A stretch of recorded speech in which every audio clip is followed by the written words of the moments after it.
মেহের আফরোজ শাওন। মেহের আফরোজ শাওন আমার সাথে এই মুহূর্তে স্টুডিওতে, এবং তাকে আমরা ভিডিওতে দেখছি, পাশাপাশি তাকে আমরা রেডিওতেও শুনছি। প্রথমেই স্বাগত জানাই। আজকে একটা বিশেষ দিন, কি বলবেন আপনি? একবারে ওপেন ফ্লোর দিলাম। জন্মদিন আমার কাছে একটা উৎসবের দিন, সেটা মানুষটি সামনে থাকুক আর মানুষটি চোখের সামনে না থেকেও হৃদয়ে থাকুক। আমার কাছে আজকের দিনটা অনেক আনন্দের এবং শুভ জন্মদিন হুমায়ুন আহমেদ। শুভ জন্মদিন হুমায়ুন আহমেদ। প্রত্যেকটা কথাই আজকে হুমায়ুন আহমেদ স্যারকে নিয়েই হবে। তিনি তো আমাদের কাছে মানে কি, এটা আসলে ভাষায় প্রকাশ করার মতো না। আমি আমার ছোট্ট একটা অভিজ্ঞতা থেকে শুরু করি, কারণ আমি চাই যে আজকে আড্ডাটা একটু ইনফর্মাল হোক। শাওন আহমেদকে আমি আমি মেহের আফরোজ শাওন বললে উনি খুব স্বাচ্ছন্দ্য বোধ করেন, তো আমি মেহের আফরোজ শাওনই বলবো। ইনফ্যাক্ট আমি মেহের আফরোজ শাওনি, আমার নাম কখনো শাওন আহমেদ হিসেবে আমি কোথাও লিখিনি, বলিনি, বা আমার নাম শাওন আহমেদ কোনোদিন পাসপোর্টে বা কোথাও চেঞ্জ করা হয়নি। সো মানুষ কিন্তু শাওন আহমেদ বলে, না জেনে বলে, অল্প কিছু মানুষ যারা বলেন না জেনে বলে। ওকে, সো শাওন বলি। জি, ওকে। সো শাওনের সাথে আমার ইন্টারভিউর সুযোগ হলো এটা সেকেন্ড টাইম, এবং ফার্স্ট টাইম হয়েছিল টেলিভিশনে, আজকে রেডিওতে, এবং রেডিও ভার্সেস ইউটিউব সব কিছু মিলিয়ে আজকে। তো আমি একটু ইনফর্মালি যেতে চাই। ইনফর্মাল বলছি এই কারণে যে হুমায়ুন আহমেদ আমাদের কাছে আসলে কোন জায়গাটায়, যারা পাঠক মানুষ তাদের কাছে আসলে বলার অপেক্ষা রাখে না। আমি প্রথম যখন ক্লাস 9-এ পড়ি, ওই সময়টাতে আমার আসলে খুব পাঠ্য বইয়ের বাইরে আসলে বই পড়ার সুযোগ তেমন একটা হয়নি। একেবারে গ্রামের অজপাড়াগে একটা স্কুলে পড়তাম। তো আমার মামার ছোটোখাটো একটা লাইব্রেরি ছিল। 3 মাস সময় থাকে এসএসসি পরীক্ষার পরে। ওই সময়টাতে খুঁজতে একটা বই পেলাম, একটু পড়ি, নামটাও পড়িনি। তো পড়তে ভালোই তো লাগে, 1 পাতা 2 পাতা 3 পাতা করে পড়লাম। পড়ার পরে গিয়ে আমি দেখলাম বইটার নাম হচ্ছে আমার আছে জল, যেটা পরবর্তীতে টেলিফিল্মও হয়েছে সম্ভবত, না আমি সিনেমা হয়েছে, রাইট। সো তারপরে আমি হন্যে হয়ে খোঁজা শুরু করলাম এইরকম বই আর কোথায় আছে। দিন আমার পরে জানা হলো ইনি হচ্ছেন আমাদের শ্রদ্ধেয় হুমায়ুন আহমেদ। তো বাংলাদেশের এরকম অসংখ্য মানুষ আছেন যারা পড়তেন না, কিন্তু তারা হুমায়ুন আহমেদের কারণে পড়েন। তারা হুমায়ুন আহমেদের শুরু করেছেন, রবীন্দ্রনাথে গিয়ে থেকেছেন। তো এই কথাগুলো আসলে আমাদের কথা। আপনার কাছে হুমায়ুন আহমেদ কি, মানে হুমায়ুন আহমেদের সাথে পরিচয়টা, ফর্মাল পরিচয় আর একটা হচ্ছে সহধর্মিণী হিসেবে যাত্রা শুরু। আমি প্রথমে ফর্মাল পরিচয়টার জায়গাটি যেতে চাই। খুব আশ্চর্যজনক হলেও সত্য, হুমায়ুন আহমেদের যেই বইটি আমি প্রথম পড়েছি সেই বইটির নাম আমার আছে জল। এবং আমি ক্লাস 6-এ থাকতে প্রথম বইটা পড়েছি। আচ্ছা। আমাদের বাসায় বই পড়ার খুব চল ছিল। আমার মা খুব বই পড়তেন, আমার বাবা আগে অত বেশি পড়তেন না, এখন পড়েন। আমার ভাই খুব বই পড়তেন। আমার ভাইয়ের একটা আলমারি ছিল, যেটাকে আমরা হয়তো বা একটু লাইব্রেরির মতো রূপ দিতে পারি, কিন্তু আমি কেন আলমারি বলছি, ওটা সবসময় তালা দেয়া থাকতো। ওখানে হাত দেয়া আমার মানা ছিল, অনুমতি বিহীন হাত দেওয়া যাবে না। আমি খুব আগোছালো ছিলাম ছোটবেলা থেকেই। আমার ভাই খুব গোছালো ছিল, সবগুলো বই মলাট দেয়া ছিল, মলাটের উপরে লেখা থাকতো, এবং বই কেউ নিয়ে ফেরত দিল না, এই বিষয়টা আমার ভাইয়ের খুব একটা সিরিয়াস ব্যাপার ছিল। তা আমি প্রথম যে বইটা পড়ি ওটা চুরি করে, এবং চুরি করে তাড়াতাড়ি করে একবারে পড়ে শেষ করে ফেরত দিতে হবে। এখন আমি করেছি কি, আমার আছে জল বইটা পেয়েছি, আমি তখনও হুমায়ুন আহমেদকে চিনি না, বইটা পড়েছি।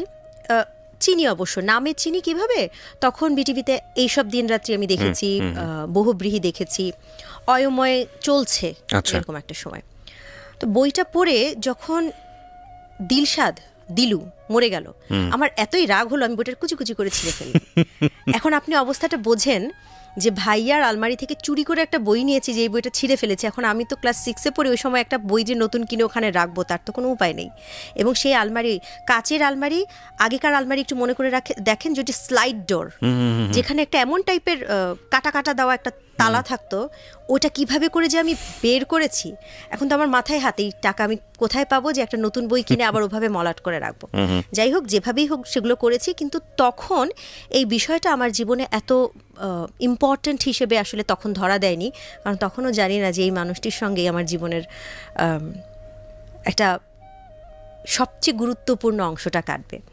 কিন্তু পরবর্তীতে যখন হুমায়ুন আহমেদের সঙ্গে আমার কাজ করার সুযোগ হলো ওই ক্লাস 6-এই, তখন হুমায়ুন আহমেদের একটি ডকুমেন্টারি ফিল্ম যেটার নাম জননী, সুইস ডেভেলপমেন্ট কর্পোরেশনের একটা ডকুমেন্টারি ফিল্ম, এটা ডিরেকশন দিয়েছিলেন নওয়াজিশ আলী খান। উনি তখন বিটিভির স্বনামধন্য, হ্যাঁ, এবং বিটিভির প্রডিউসার না, উনি তখন এর চেয়ে বড় পোস্টে ছিলেন। এক্স্যাক্টলি কোন পোস্টে ছিলেন আমার এখন সেভাবে করে মনে নেই। তো উনি ডিরেকশন দিবেন, ওনার অফিসে এটা হবে। আচ্ছা অডিশন হবে।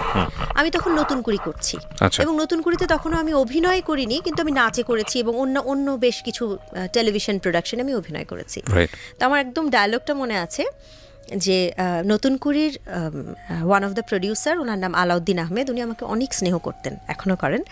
উনি একদিন আমার মাকে বললেন যে শাওনকে তাড়াতাড়ি একটু টেলিভিশনে নিয়ে আসেন, একটা ফিল্মের জন্য অডিশন দেওয়া হবে। তো ফিল্ম শুনেই তখন একটু পিছিয়ে যেত তখনকার মা বাবারা, যে ফিল্ম না, ফিল্মে দেবো না, এরকম একটা ব্যাপার। বললো না, ডকুমেন্টারি ফিল্ম, এটা হুমায়ুন আহমেদের একটা স্ক্রিপ্টে কাজ করা হবে। আচ্ছা তখন মাত্র অয়ময়ের কাজ শেষ হয়েছে, এবং ডেফিনেটলি তখন বহুব্রীহি এবং অয়ময়ের কারণে হুমায়ুন আহমেদের মানে কি একটা অবস্থা, যেই জয় জয়কার। তো আমার মা একটু ঠিক আছে দেখি, এটা অডিশনই তো, পরীক্ষা দিতে হবে। তো আমি গেলাম, পরীক্ষা দিতে গেলাম। কেন উনি আমাকে ডেকেছিলেন এটা একটু ছোট্ট করে বলি। আলাউদ্দিন আহমেদের একটি নাটকে আমি কাজ করেছি, আমার প্রথম যেই কাজটা, অভিনয়ের ক্ষেত্রে প্রথম কাজ। তো ওনাকে নাকি নজর আলী খান বলেছিলেন যে নতুন কুড়িতে অভিনয় পুরস্কার পেয়েছে এরকম একটা মেয়েকে পাঠান। আচ্ছা উনি বলেছেন এই মেয়েটি অভিনয় পুরস্কার পায়নি, কিন্তু আমি নিশ্চিত এই মেয়েটি ছাড়া আর কেউ করতে পারবে না আপনাদের কাজটা। তো উনি সেজন্য আমাকে পিক করে পাঠালেন। আমি গেলাম, আমি গিয়ে দেখি খুব আনইমপ্রেসিভ একটা লোক চেয়ারের মধ্যে পা তুলে বসে আছে, একদম গেও ভূত খ্যাতের মতো, ঢেলা ঢেলা শার্ট পরে এবং কন্টিনিউয়াস সিগারেট খাচ্ছে। তো পরবর্তীতে শুনলাম এই লোকটি হুমায়ুন আহমেদ, কারণ উনি, আমি যাওয়ার পর বলে, এই মেয়ে এদিকে আসো, এই স্ক্রিপ্টটা পড়ো, এই দুইটা ডায়লগ তুমি পড়ো। তো আমার ডায়লগটা মনে আছে, তেলের শিশি কই। উনি এই ডায়লগটাই আমাকে পড়তে দিয়েছিলেন এই কারণে যে তেলের শিশি পরপর দুটো স, অনেক সময় হয় না যে স্পন্টিনিয়াস উচ্চারণ না থাকলে সেটা নাটকে খুব প্রবলেম হয়। তো উনি আসলে আমার উচ্চারণের একটা, যে গ্রামের উচ্চারণগুলো আমি করতে পারবো কিনা। একটা ঢাকার ভিকারুন্নেসানন স্কুলে পড়া একটা মেয়ে, সে একদম গ্রামের খেতে পায় না, এরকম একটা চরিত্র করতে হলে কিভাবে তার ডায়লগগুলো চেঞ্জ করবে বা উচ্চারণগুলো চেঞ্জ করবে, এরকম একটা ছোট্ট পরীক্ষা নিয়ে বললো, হ্যাঁ হবে, ও পারবে, অনেক ভালো পারবে। কিন্তু শুটিং হবে ময়মনসিংহে, শুটিং হবে রাজশাহীতে, এবং ঢাকার বাইরে শুটিং করা মানে, এর আগে যেটা হয়েছে আমরা ছোটোখাটো যেসব নাটক করেছি বিটিভির, ছোট না বেশ, যেটাকে আমরা তখন বলতাম এ সপ্তাহের নাটক, ওগুলোর আউটডোর হতো সব সাভার। বিটিভি থেকে সকালবেলা বাসে করে সবাই সাভারে যেত, সারাদিন শুটিং করে বিকেলের মধ্যে চলে আসতো। সেখানে 4-5 দিন ঢাকার বাইরে থেকে শুটিং হবে, এটাও একটা মানে একটা টেনশনের ব্যাপার ছিল, যে আদৌ করব কি করব না, বাবা পারমিশন দেবে কি না, স্কুল থেকে কি হবে, কিভাবে যেন। আমার যেহেতু দাদা বাড়ি জামালপুরে, আমার ফুপুরা থাকতেন ময়মনসিংহে, এবং একটা ফুপুর বাড়িতে বেড়ানো হবে, ফাঁকে ফাঁকে শুটিং হবে, এরকম একটা জায়গা থেকে আমি প্রথম হুমায়ুন আহমেদের সাথে কাজ করলাম। আচ্ছা 1991 সালে আমি ক্লাস 6-এ পড়ি তখন। তো ওটা হচ্ছে আমার সাথে তার ফর্মাল পরিচয়। এবং ওটা ওইখানে কাজ করার পর আমার অভিনয়টা ওনার কাছে পছন্দ হলো, এবং অভিনয় পছন্দ হওয়ার পাশাপাশি উনি তখন, যেহেতু আমি নতুন কুড়িতে পুরস্কার পেয়েছি, উনি একদিন বললেন যে নতুন কুড়িতে কিসে পুরস্কার পেয়েছো, নাচে পুরস্কার পেয়েছি, উনি একদিন নাচ দেখলেন, গানে পুরস্কার পেয়েছি, উনি একদিন গান শুনলেন। এবং এই যে একটা অভিনয়ের সাথে গানের এবং নাচের একটা কম্বিনেশন, একজন নির্মাতা হিসেবে, যদিও উনি সেই নাটকটা উনি নির্মাণ করেননি, ওই ডকুমেন্টারিটা নির্মাণ করেছিলেন নওয়াজিশ আলী খান, কিন্তু ওনার ভেতরে তো একটা নির্মাতা মন ছিল। মেবি ওই নির্মাতা মনের কাছে ওই 2-3টে প্রতিভার কম্বিনেশন, আসলে প্রতিভা কথাটা আমার নিজের কাছে বলতে খুব অস্বস্তি লাগছে, মানে 2-3টা বিষয় করতে পারে, অভিনয়ও পারে, গানও পারে, হয়তো ওইটা ওনার কাছে ভালো লেগেছিল বলে উনি পরপর বেশ কিছু নাটকে আমাকে ডাকলেন। এরপরে বেশ অনেকগুলো নাটক আমি পরপর মানে এক টানা করে গেছি। এভাবেই অভিনয়ে ওনার নাটকে জনপ্রিয়তা তো তখন একটা অন্য লেভেল থেকে আসলো, মানে এর আগেও আপনি জনপ্রিয় ছিলেন মোটামুটি ছোটখাটো একটা পরিসরে, কিন্তু এরপরে যদি বলি এটা একটা খুব বৃহৎ আকারে চলে আসলো, রাইট? জনপ্রিয়তা কথাটা না আমার কাছে খুব আপেক্ষিক লাগে। জনপ্রিয়তা বলতে এখন দেখেন আমাদের এখনকার যেই মিডিয়ার যেই অঙ্গন, সেই অঙ্গনে একটা রিয়েলিটি শো করে একদিনেই জনপ্রিয়তা পেয়ে যাওয়া যায়। আমাদের সময় জনপ্রিয়তা বলে আসলে কোনো কথা ছিল না। আমাদের মধ্যে যেটা ছিল যে অনেক পথ পাড়ি দিয়ে একটু মানুষ চিনলো, মানুষ যে একটু হালকা পাতলা চেনে, ওটাতেই আমরা এত খুশি ছিলাম।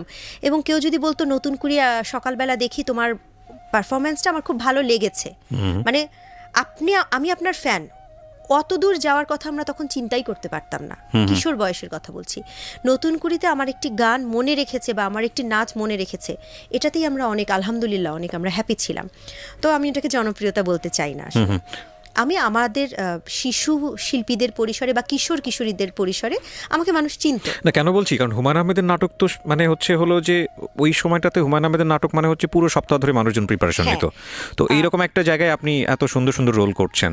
কিন্তু আমাদের বয়সী, মানে আমি যেই সময়টার কথা বলছি 91, 92, ওই সময় আমি তো আসলে শিশু শিল্পীদের চরিত্রই করেছি। জননী, তারপরে খাদক, এই চরিত্রগুলো আসলে তখন মানে খাদকে তো আসলে খাদক বজলুর চরিত্রটাই সবচেয়ে ইম্পর্টেন্ট ছিল, সঙ্গে একটা লেখকের চরিত্র ছিল, কিন্তু খাদকের দুই মেয়েও আসলে দর্শক প্রিয়তা পেয়েছে। তো ওই সময় জনপ্রিয়তা মানে এরকম ছিল না যে দেখা হলেই পাগলের মতো একটা ছবি তুলে ফেললাম বা একটা অটোগ্রাফ নিলাম। কিন্তু হেঁটে গেলে, বইমেলায় গেলে, পহেলা বৈশাখের যে বর্ষবরণের মেলা হয় ওখানে গেলে যে মানুষ চিনত, সেটাতে খুব ভালো লাগতো। সো কাজ করা চলছিল, মানুষটাকে আপনি সামনে থেকে দেখছিলেন, ফর্মালি দেখছিলেন, ইনফর্মালি দেখছিলেন। না, হুমায়ুন আহমেদ কখনো ফর্মাল ছিলেন না, ইনফর্মাল ছিলেন। আসলে ফর্মাল দেখা হয়নি। একটা বললাম না শুরুতেই যে অডিশন, সেই অডিশনেই তো উনি সবচেয়ে ইনফর্মাল পার্সন ছিলেন। একটা প্রথম দেখা একটা মানুষ কিভাবে সিগারেট খাচ্ছে পা তুলে বসে, একটা অফিসের মধ্যে পা তুলে বসাটাই তো আসলে একটা ইনফর্মাল। রাইট। তবে হ্যাঁ, এই লোকটি সেই মানুষ যে এরকম বাজে একটা বই লিখেছে যে বইটা পড়ে ছিঁড়ে ফেলতে হয়, এরকম একটা রাগ আমার ছিল। ওকে, সো ইনফর্মাল যাত্রাটা শুরু হলো কিভাবে? ইনফর্মাল বলছি আমি এই কারণে যে লাইক আপনার সাথে আপনার মানুষ হয়ে ওঠার যে যাত্রাটা, আমি বেশ কয়েকটা জায়গায় এরকম পড়েছি, আপনার যে ইন্টারভিউগুলো আমি দেখেছি সেখানে এরকম দেখলাম যে আপনাকে মাঝে মাঝে চিরকুট লিখতো, সেখানে লেখা থাকতো আমার মন ভালো করে দাও অমুক অমুক। তো আজকে তো সামনাসামনি পেয়েছে, আমি খুঁটিনাটি বের করার চেষ্টা করবো, আপনি যতটুকু বলেন আর কি আমাদেরকে, কিভাবে শুরু হলো আসলে। বাট আপনি উই আর হিউম্যান বিং, আমরা তো কিছু না কিছু বুঝতে পারি যে এই লোকটা আমাকে পছন্দ করছে বা ওই লোকটার প্রতি আমি ফল ইন হচ্ছি, নিশ্চয়ই সেরকম কোনো ব্যাপার স্যাপার ছিল। এখন হুমায়ুন আহমেদ একটা কথা বলতেন, এ বিদ্যা শিখে না নারী আসে আপনাতে। একটা মেয়ে বুঝতে পারে কে তার দিকে কেমনভাবে তাকাচ্ছে, যে কোনো মানে একটা বয়সের পর চিনতে পারে। হ্যাঁ, আমার মনে হয় সেই বয়সটা হয়তো বা কারো 16-17-তে আসে, কারো 18-19-এ আসে, কারো 14-15-তে আসে, আসলে এক একজনের এক এক সময়ে আসে। আমি এরপরে অনেকগুলো কাজ করছি, তো তখন 94-এ হুমায়ুন আহমেদের প্রথম চলচ্চিত্র আগুনের পরশমণি। আগুনের পরশমণিতে কিন্তু আমার কোনো মানে অভিনয় ছিল না, কিন্তু আমার একটা পার্টিসিপেশন ছিল। কিভাবে? সেটা হচ্ছে যে আমাকে ডাবিং করতে ডাকা হয়েছিল। ওই সিনেমাতে অভিনয় করছে কিন্তু ভয়েস ভালো না, এরকম 2-3টা চরিত্রের ডাবিং আমি করেছি। হয়তো বা ডাবিং পার্ট ছিল না বা ভয়েসটা ম্যাচ করছিল না, হচ্ছিল না ডাবিং। তা আমি একদিন গেলাম, ডাকা হলো, তখন আমি অনেক এরকম কাজ করি এবং ডাবিং করতে আমাকে ডেকেছে, এটা আমার কাছে খুব খারাপ লাগলো। আমি কেন ডাবিং করব? তা আমি আমার মার সাথে একটু এটা খটোমটো করেছি। তখন আমি অলরেডি নতুন করে চ্যাম্পিয়ন এবং একটু ভাবসাব হয়েছে আর কি, যে আমি নতুন করে চ্যাম্পিয়ন। তারপরে মা বললো যে না, একটা সিনেমা এবং হুমায়ুন আহমেদের সিনেমা, অনুদানের সিনেমা। আমার মা বললেন করো না, অসুবিধা কোথায়? তো আমি মার সাথে গেলাম, ডাবিং করলাম। এবং যেটা হচ্ছে, অন্য একজনের অভিনয় ডাবিং করা খুব টাফ। আমি কাঁদছি কিন্তু মেয়েটার চেহারায় অত কান্না নেই, তো আমি করছি কি কাঁদছি, কিন্তু আমি চেহারা দেখে ডাবিং করছি, তো কান্নাটা ওরকম হচ্ছে না। খুব বকাঝকা করছিলেন হুমায়ুন আহমেদ ভিতর থেকে, এবং আমার এত খারাপ লেগেছে যে প্রথমত অভিনয়টা আমি করিনি, তাহলে আমার ওর সাথে ম্যাচ করতে তো একটু সময় লাগবে। তো শেষমেশ বকা টকা খেয়ে আমি সত্যি আমার চোখে পানি চলে আসছে, এবং খুব সম্ভবত ওটা খুব ভালো হয়েছিল, বকা টকা খাওয়ার পর চোখের পানি। তো হুমায়ুন আহমেদ আসলেন পেমেন্ট করতে। আমি তো পেমেন্ট নিব না, আমার তো রাগ, এই লোকটার কাজ আমি কেন করতে এসেছি। তো হুমায়ুন আহমেদ জোর করে আমাকে পেমেন্টটা দিলেন, এবং তারপর উনি আমাকে নক্ষত্রের রাত নাটকের ডাকলেন। এবং এর মাঝখানে বেশ কিছু, উনি তখন কিছু অ্যাড করতেন, ওরসালাইনের অ্যাড, শিক্ষার এরকম একটা অ্যাড আমাকে দিয়ে করলেন। তারপরে ঢাকা বইমেলা বা জাতীয় গ্রন্থকেন্দ্রের বইমেলার একটা অ্যাড আমি করলাম। টুকটাক কাজ ওনার সাথে তখন আমার হচ্ছে। তো উনি একটু বড় কাজে হাত দিবেন, প্যাকেজ নাটকের একদম শুরুর দিক, ধারাবাহিক প্যাকেজ খুব সম্ভবত ওটাই প্রথম ছিল, একদম বড় আঙ্গিকে নক্ষত্রের রাত। তো উনি তখন একটা স্ক্রিপ্ট রিডিং করবেন, উনি খবর দিলেন ওনার অফিস থেকে, ওনার অ্যাসিস্ট্যান্ট খবর দিলেন যে ধারাবাহিক নাটক। তো ওই স্ক্রিপ্ট রিডিংয়ে গেলাম, তারপর অভিনয় শুরু হলো। আমি আস্তে আস্তে যেটা বোঝা শুরু করলাম সেটা হচ্ছে, সবাই ওনার ভক্ত, সবাই একটু ওনার অটোগ্রাফ নিতে ব্যস্ত থাকে, সবাই একটু ওনার আশেপাশে ঘুরতে পছন্দ করে। সেইখানে আমি যেটা করতাম, আমি তখন ক্লাস 9-এ পড়ি, 8 থেকে মাত্র 9-এ উঠেছি, এবং আমার বাসায় একটা বড় ধরনের স্টিম রোলার চলে, আমার মা চালান। সেটা হচ্ছে সব করতে পারবা, কিন্তু পড়াশোনায় একদম ঠিক থাকতে হবে, 10-এ 10ই পেতে হবে, 25-এ 24.5 পেলে আমার বহু স্কেলের বাড়ি, বেতের বাড়ি পড়েছে। তো শুটিংয়ের ফাঁকে আমি কি করতাম, আমি বসে বসে অঙ্ক করতাম, আমি বসে বসে ইংরেজি পড়াশোনা করতাম, আমি বসে বসে প্রশ্ন উত্তর, ক্রিয়েটিভ মানে কম্প্রিহেনশন, আমি বসে বসে পড়াশোনা করতাম। তো আমি যেটা খেয়াল করেছি, এই লোকটা একটু পছন্দ হচ্ছে না বিষয়টা। একটা বিখ্যাত আমি মানুষ, আমার পাশে সবাই আমাকে ঘিরে টিরে থাকবে, মেয়েটা কি অন্য রুমে বসে অঙ্ক করে। তো উনি করতেন কি, এই শুটিংয়ের ফাঁকে যখন অফ টাইম আমি অঙ্ক করছি, উনি প্রথমে একটা লোককে দিয়ে একটা চা পাঠালেন, প্রোডাকশনের মানুষ। তো আমি চা খেলাম, তো বললো স্যার আপনাকে চা পাঠিয়েছে, আমার থ্যাংক ইউ। তো আমি তো আবার উঠে এসে একটু, আমি বোধহয় একটু বোকা টাইপের ছিলাম যে আমার যে ধন্যবাদ দেওয়া উচিত, হয়তো বা পরে যখন দেখা হয়েছে আমি ওনাকে বললাম যে থ্যাঙ্কস, আপনি চা পাঠিয়েছেন। তারপরে সারাদিন এত পড়াশোনা করে কী লাভ, এরকম একটা চায়ের কাপে একটা চিরকুট। হ্যাঁ, তো আমি আগ্রহটা বুঝতে পারতাম। ততদিনে কতদিন হয়েছে কাজের বয়স ওনার সঙ্গে?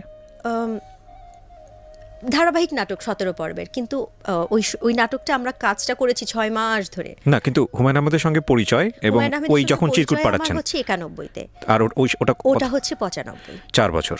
ওকে, লং টাইম অবজার্ভ করার জন্য, ফাইন। তারপর তো আমি আগ্রহটা কোথায় বুঝতে পারতাম, গল্প করার আগ্রহ। মানে এটাকে একেবারে পট করে প্রেম আখ্যা দেওয়ার মতো বয়স আমার তখন হয়নি, বা ওরকম মনেও হয়নি, ওরকম মনে হবার মতো অতটা ম্যাচিওর্ড আমি ছিলাম না।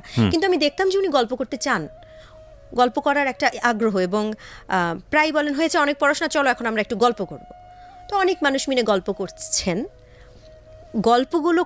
গল্পগুলোর বিশেষ বিশেষ অংশ যে কাকে উদ্দেশ্য করে, যে এই অংশটুকু আসলে আমাকেই শোনানোর জন্য বলা হচ্ছে, এটা বোঝা যায়, বুদ্ধিমান হলে বোঝা যায়। ওকে ওকে ফাইন। তো তখন আপনার কেমন লাগতো? Very odd question. এটা খুব ইম্পর্ট্যান্ট মানুষের কাছে আমি ইম্পর্ট্যান্ট, ডেফিনেটলি ভালো লাগতো। কিন্তু ইউনো, একটা মানুষকে আপনি জানেন, শোনেন, একটা মানুষের সার্কামস্টান্সেস আছে, একটা মানুষের সারাউন্ডিং আছে, ভালো লাগার জায়গাটা তো কোনো লজিক নিয়ে আসে না। এটা প্রথমত ভালো লাগার জায়গাটা তৈরি হয়, কিন্তু ভালো লাগা এবং লজিকটা খুব পাশাপাশি থাকে। তো চিন্তা হতো না যে ভালো লাগাটা আসলে ঠিক হচ্ছে কিনা, বা এটা কোন দিকে যাচ্ছে? আমি কিন্তু বলেছি একজন আমাকে ইম্পর্টেন্স দেয়, সেই বিষয়টা ভালো লাগতো। ওকে, আমার তাকে ভালো লাগতো এটা কিন্তু বলিনি। ফাইন। আমার ভালো লাগার জন্য অবশ্য যে লজিক লাগবে এমন কোনো কথা নেই। সার্কামস্ট্যান্সেস চিন্তা করবার মতো জায়গা আসলে তখনও তৈরি হয়নি। রাইট। সো সার্কামস্ট্যান্সেস কিন্তু আসলে আরো একটা অনেক লম্বা বিষয়। রাইট। দায়িত্ব, এই মুহূর্তে আমার অবস্থান, এই মুহূর্তে আমার সামাজিক অবস্থান, পারিবারিক অবস্থান, আমার বলতে মিন করছি একজন মানুষের, এটা চিন্তা করবার জন্য কিন্তু আসলে আরো অনেকগুলো পথ পাড়ি দিতে হয়। রাইট। সো আমরা বলতে পারি যে একটা স্পার্ক হলো। আমার কাছে গুরুত্বটা ভালো লাগতো, মানে সামহাও উনি আমাকে ইম্পর্টেন্স দিচ্ছেন। সো এটা আমাদের সবারই ভালো লাগে, অবশ্যই। ওকে। কিন্তু সেই ভালো লাগাটা থেকে নিজের ভালো লাগা শুরুর জায়গাটা যদি আমরা একটু যেতে চাই, নিজের ভালো লাগাটা বা নিজের মনের ঘন্টা বাজার যে ব্যাপারটা, সেটা কবে নাগাদ শুরু হলো? ঘন্টা শব্দ করে কোনো ঘন্টা বাজেনি। So it was great decision না অ্যাকচুয়ালি। না, বলেছি শব্দ করে কোনো ঘন্টা বাজেনি। আচ্ছা। ঘন্টাগুলো আসলে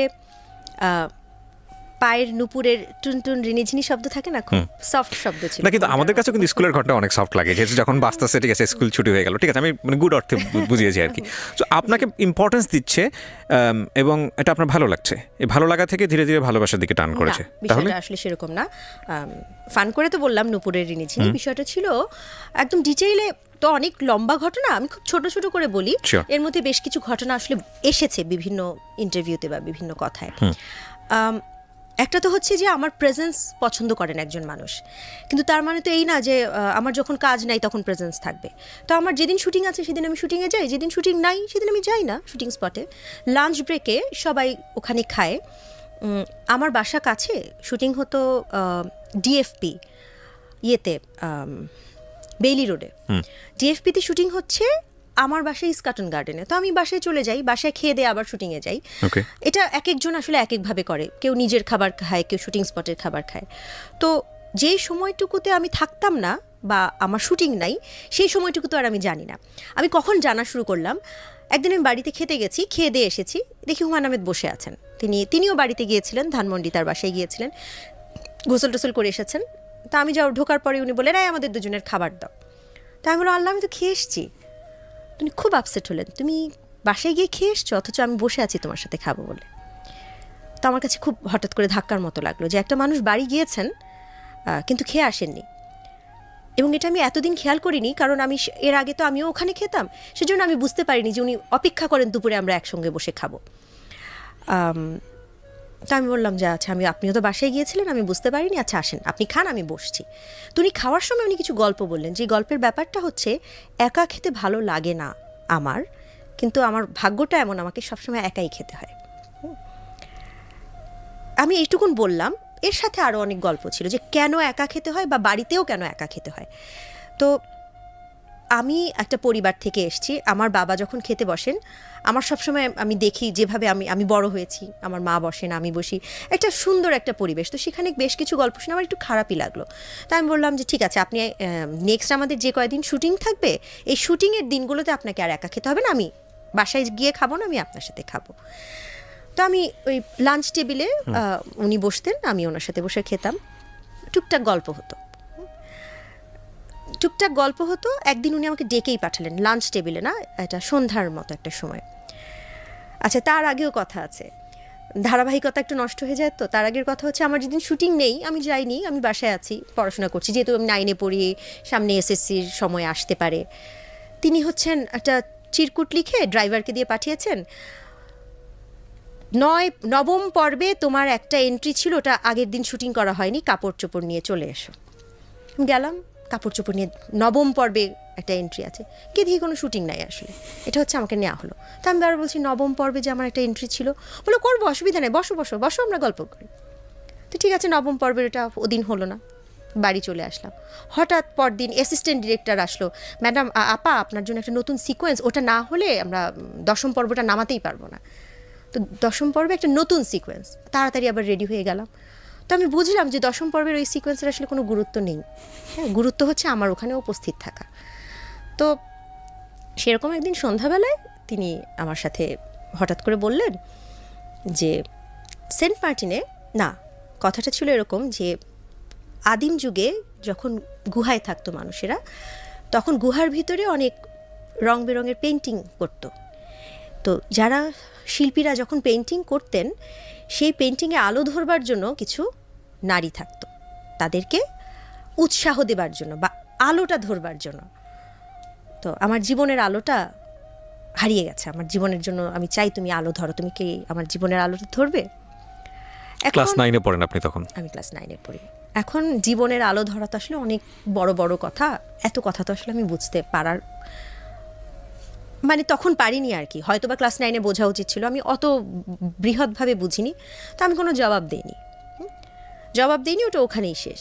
এবং পরবর্তী ওই দিনই বা ওর পরের দিন উনি বললেন যে সেন্ট মার্টিনে আমার একটা দ্বীপ, সেন্ট মার্টিন দ্বীপে আমার একটা বাসা আছে, আমার একটা ঘর আছে, জীবনের শেষ সময়ে আমি একা একা ওখানে চলে যাব, এবং আমি তোমাকে আমন্ত্রণ জানালাম আমার সেই সময়টিতে আমার সঙ্গে থাকবার জন্য, তো তুমি কি আমার সঙ্গে থাকবে তখন? তা আমার কাছে তখন মনে হলো এটা তো একটু সিরিয়াস ব্যাপার, একটা হচ্ছে আলো ধরা, এটা বুঝিনি মানে, কিন্তু আমি জীবনের শেষ সময় এক জায়গায় থাকবো, তুমি আমার সঙ্গে থাকবা। আমি ফিল করতেছি যেটা, যে with due respect, Humayun Ahmed teenager হয়ে গেছে মনের দিক থেকে ওই জায়গাটায়, আর যেটা ছিল অ্যাকচুয়ালি বয়স আপনার। So okay fine, please go on. এখন এইটার উত্তর আসলে মানে আগেরটা তো আমি বুঝিনি যেটার কি উত্তর দিব, তো এটা আমি একটু ভয় পেয়ে গেলাম, ঠিক ভয় পেয়ে গেলাম কথাটা যেই অর্থে আমরা ভয় বলি সেই ভয় না, কি উত্তর দিব এই ভয় আর কি। হ্যাঁ, এবং আমি বাসায় গেলাম, পরবর্তী 2-3 দিন আমার শুটিং ছিল, কিন্তু আমি শুটিংয়ে যাচ্ছি না, নানান ছুতায় যাচ্ছি না, আমার শরীরটা খারাপ, আমার পরীক্ষা, আমার অমুক তমুক, উত্তরটা আসলে খুঁজে পাচ্ছিলাম না। হ্যাঁ, এর মাঝে যেহেতু আমি 3-4 দিন শুটিংয়ে যাইনি, গাড়িও এসেছে, চিরকুটও এসেছে, নানান বিষয়ে কথাবার্তাও এসেছে, তো সেই বয়সের জন্য হয়তো আমি খুব কঠিনই একটা উত্তর আমি মনে মনে ভাবলাম।